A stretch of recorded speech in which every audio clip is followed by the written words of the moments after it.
भगवान विष्णु पूज्य जगताधीशम विष्णु सर्वेश्व ऐश्वर्यम। ये भगवान विष्णु की पूजा के बारे में बताई जा रही है बात, क्योंकि बैसाख का महीना भगवान माधव का है, भगवान नारायण का है, भगवान विष्णु का है, तो ये उन्हीं की मैं आपको चर्चा कर रहा हूं।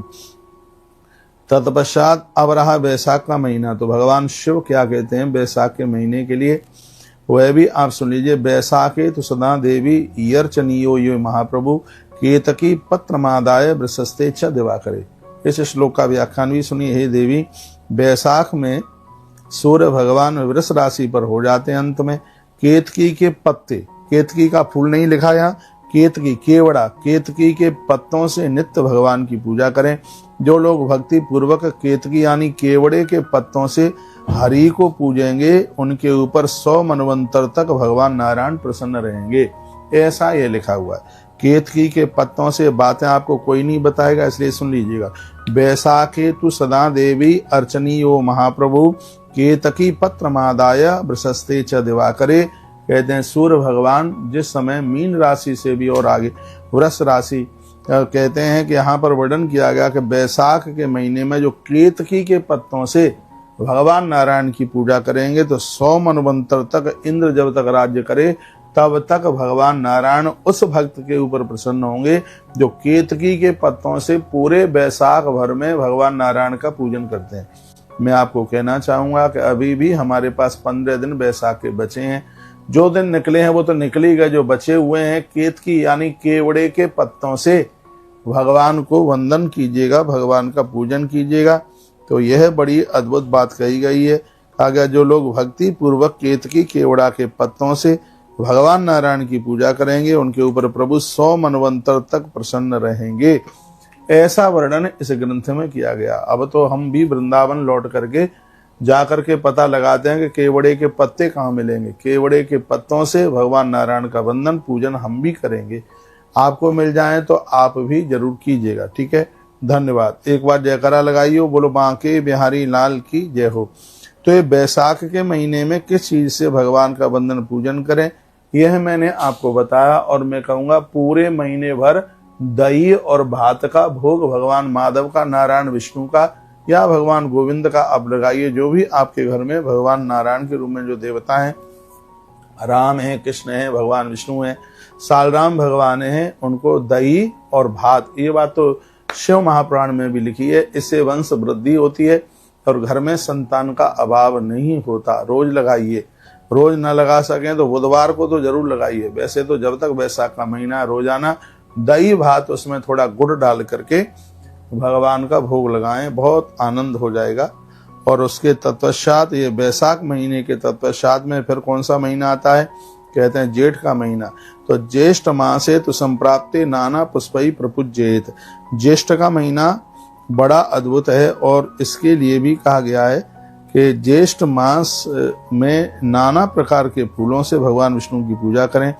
इस मास में देव की पूजा करने पर यानी भगवान नारायण की पूजा करने पर सभी देवगणों की पूजा हो जाती है। हे देवी, जो विष्णु भगवान की पूजा करते हैं उनके सहस्र पाप, देखो बैसाख का महीना चल रहा है, इस समय जो आप भगवान की पूजा कर रहे हैं ना, स्वयं भगवान महादेव कहते हैं हे देवी, भगवान विष्णु की पूजा करने से सैकड़ों महापाप जल करके राख हो जाते हैं। वे लक्ष्मी विष्णु के लोक में, वह लोग लक्ष्मी नारायण के लोक में जाते हैं। उनके जीवन में किसी भी प्रकार की गरीबी और दरिद्रता नहीं रहती। ये बैसाख और ज्येष्ठ का महात्म्य आप सुन रहे हैं, चैत्र का महात्म्य भी हमने आपको सुना दिया। तो ज्येष्ठ मासे तो संप्राप्ते नाना पुष्पै प्रपूज्येत पूजते देव देवेश सर्वे देवा संपूजिताः कृत्वा पाप सहस्राणि महापाप समानिचा। लोगों के हजारों जन्मों के पाप जल करके राख हो जाते हैं। ते पियासन्त वो देवी यत्र विष्णु श्रियासः। जिस महीने में भगवान विष्णु की पूजा करते हैं, ये बहुत आनंद की बात है। बैसाख का महीना चल रहा है इसलिए हम आपको भगवान विष्णु की बात कर रहे हैं, नहीं तो हर देवी देवता की पूजा जीवन में कल्याण तो करती है। भगवान के ऊपर चढ़ाई गई कोई भी चीज निरर्थक नहीं जाती, इस बात को जरूर सुनिएगा। जो लोग अभी अभी लोग जुड़े हुए हैं वो ये नहीं सोचिएगा कि कार्यक्रम पुराना है, कार्यक्रम पुराना नहीं है, लाइव टेलीकास्ट चल रहा है, कार्यक्रम अभी का ही है। शनिवार, आज दिन शनिवार है और कल रविवार के दिन और अब के बार अक्षय तृतीया पड़ रही है और आप सभी लोग वृंदावन चल करके आए, अक्षय तृतीया के यज्ञ में बैठें।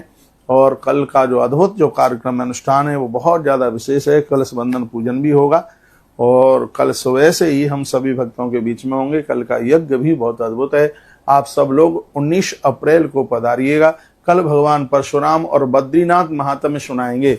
बहुत ध्यान से सुन लीजिएगा। बद्रीनाथ भगवान का कपाट इसी दिन खुलता है। यदि कल बद्रीनाथ महात्म्य और भगवान परशुराम जी की कथा आपको सुननी है तो आप अवश्य में जरूर चल करके आइएगा।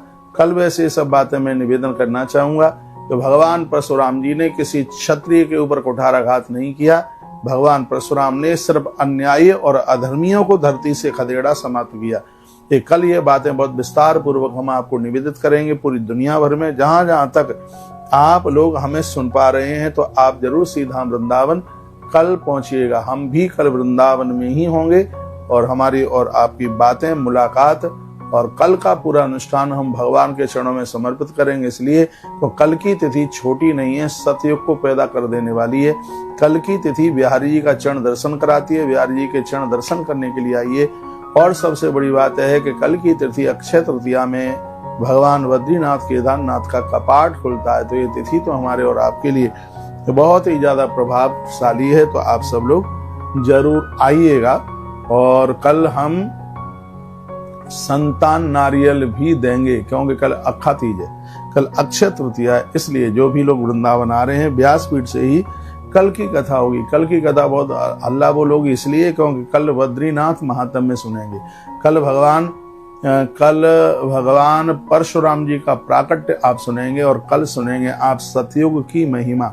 हर रोज एक नई बात होती है। मैं यहाँ इस यात्रा में निकला और आपने कैलाश मानसरोवर की महिमा सुनी। आप ही बताइए क्या पहले ये कथाएं कभी सुनने को मिली होंगी? मुझे तो लगता है कि नहीं।